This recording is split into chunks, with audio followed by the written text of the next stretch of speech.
What's it been like to come back to Detroit and work for the Motor City Cruise in an assistant general manager role? It's been amazing to work with the Cruise and to work with the Pistons organization. Overall, is just like a dream job for me because obviously being from this area, the Pistons, were my team. And so even though I worked at the NBA league office for several years, I was always like secretly, still a Pistons fan at heart. And so I'm just excited to be a part of the restoration of this organization, being here when we were winning championships, and just being a part of that. Hoping to get in now with this team and the Cruise and the Pistons organization to be able to be a part of the restoration. So I'm excited. How cool it must be to get back into your hometown. But the other part of that is, look, you've played professional basketball. You played high major basketball at Purdue. Yes.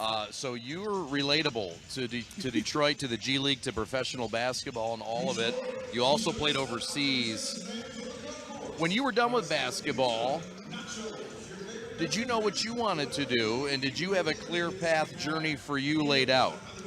Absolutely not. I was the opposite of a clear path journey. I was let's try everything and see what happens. There aren't still very many women in positions like I have in professional sports, especially on the men's side. I did not know that this is something that I would enjoy doing, or I would be good at, or even that it was possible. So just being able, I had no clue of what I wanted to do when I retired. So I tried all different types of things, but I ended up being drawn back to the game coaching-wise. Coached in AAU, coached in college at Oakland University for a couple of seasons. But I was always intrigued to learn more about the business side of the game. And so this is a perfect fit for me, and working with some really cool people. You went from the league office, the NBA league office, and you were hired by the Detroit Pistons and the Cruise in September. Yes. What kind of roles have been the most fun for you in actually being a general manager, making decisions on personnel, and making some of these moves that you've studied your whole life just organically?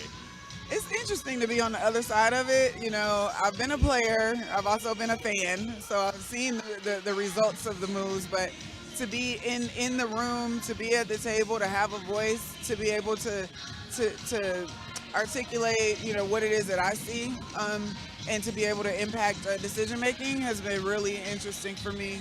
Is what I always wanted to do, and I'm just appreciative to have the opportunity to do that here. Yeah. Let's talk about this team. Yes. And I mean, this game, everything doesn't go to script, right? But you get to see a lot of the changes that you were a part of. Yes. At the end of the year. Talk about some of the moves that were made and what you expect from some of those moves. Well, I mean, I think the biggest move is we switched out our two-way guys. We added Jared Roden, who I've been a big fan of his game since I saw him last April at Portsmouth. He just has a high motor. He had obviously just a very good person. Like he's a really good guy. He works hard. He doesn't complain. But also he's just skilled and he works every possession. I don't know if you can tell, but like he doesn't take a play off. He's constantly communicating, and his defense is not affected by whether or not he's scoring the ball. This game he's shooting actually pretty well, 5 or 7 from the floor. Missed both threes, but just in general, like he's gonna always be consistent as far as effort goes, communication, and I've just been a fan of his, like his size, a lot of things about him. And then also we added some size on the inside with Jaime Echenike. We think that he's going to provide us a different look from the post position just because he's 6'11". Yeah. Obviously, he's coming off of an injury, so he doesn't play quite as many minutes. He's still working his way into game shape. But I think it's really good for us to have a different look inside.